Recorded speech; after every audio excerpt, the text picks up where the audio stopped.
Dominus vobiscum. Et cum spiritu tuo. Sequentia Sancti Evangelii secundum Matteum. Gloria tibi, Domine. In illo tempore dixit Iesus discipulis suis parabolum am. Homo peregre propitiens vocavit servos suos et tragit in illis bona sua. Et uni debit quinque talenta, alii autem duo, alii vero unum. Unicuque secundum propriam virtutem et profectus estat. Abiit autem qui quinque talenta acceparat, et operatus est in eis, et lucratus est alia quinque. Similiter, et qui duo acceperat, lucratus est aliae duo. Qui autem unum acceperat, habiens hodit interum, et abscondit pecuniam domino sui. Post multum vero temporis venit Dominus servorum glorum, et posuit rationem cum eis, et accentes qui quinque talenta acceperat, aptuit alia quinque talenta dicent. Domine, quinque talenta tradidisti mihi, ecce alia quinque super lucratus sum. Aedili Dominus eius, eiuge servo, bone et fidelis, quia super pauca fuisti fidelis, super multa te constitua, intra in gaudium Domini tui. Accessit autem et qui duo talenta acceperat, et ai Domine, duo talenta traditis mihi, ecce alia duo lucratus sum. Aedili Dominus eius, eiuge serve bone et fidelis, quia super pauca fuisti fidelis, super multo te constitua, intra in gaudium Domini tui.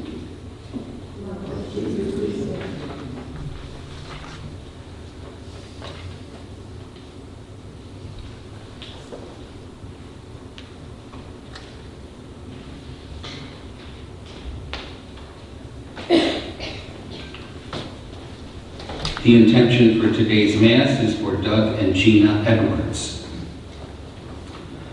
For those of you who wish to receive Holy Communion today, we ask that everyone come down the center aisle, then into the front pew, kneeling there to receive Holy Communion, and then to return to your place by the side aisle. Today is the feast of St. Nicholas. I don't know if you put your shoes out last night. You know that tradition, don't you? You put your shoes out the night before, and if you've been good, you get candy, and if you've been bad, you find a lump of coal in your shoe next morning. So I don't know what you found. But this as request has really gone viral from 4 exorcists who on this feast of St. Nicholas have said that there is a demon in the church and we need to pray and be active about it. And we have to remember something about exorcists and exorcism. Jesus exercised in the gospel. And to exercise means to have control over. And if we remember in the Gospels, when Jesus gets control over the demons, they tell him things. The same thing happens with exorcists. So they're asking us today on the Feast of St. Nicholas, which is very significant to do today, to do 4 things. To go to Mass and receive Holy Communion, which you're doing. To pray the Rosary. To fast. And to make a prayer of reparation to the Sacred Heart of Jesus.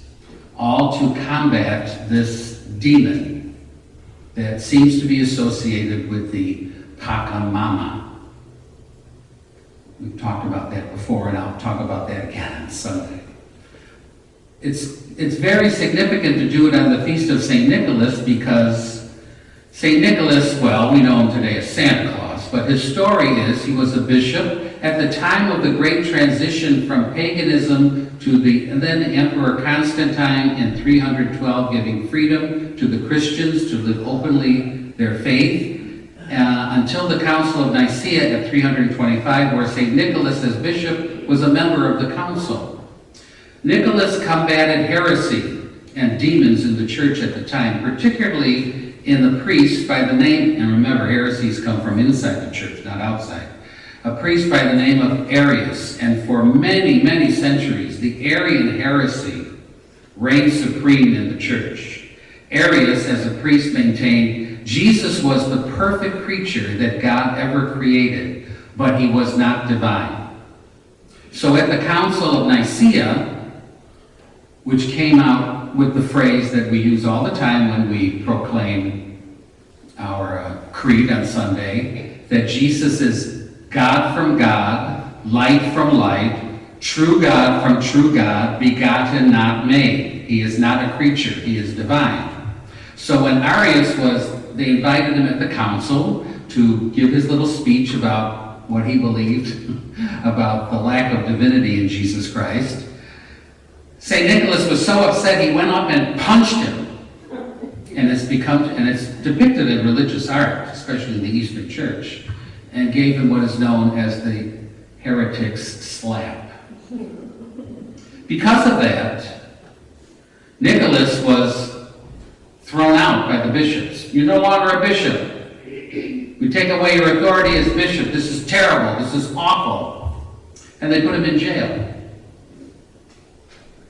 In jail, Jesus Christ and the Blessed Mother appeared to him.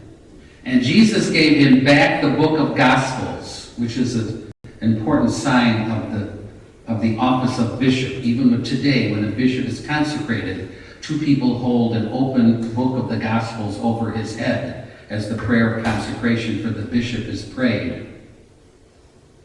So Jesus gave him back the book of Gospels, and the Blessed Mother gave him back the pallium, which is the sign of what he wears as a bishop. Today the pallium is worn by archbishops. You see the Pope wear one, kind of this little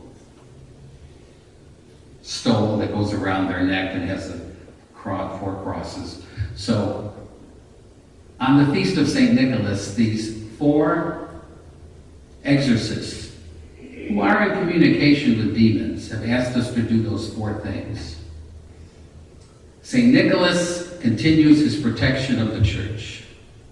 The church is under the protection of Jesus Christ and will always be under his protection. The demons will always be here, and we will always have the power of prayer to drive them out. In the name of the Father, and of the Son, and of the Holy Ghost. Amen.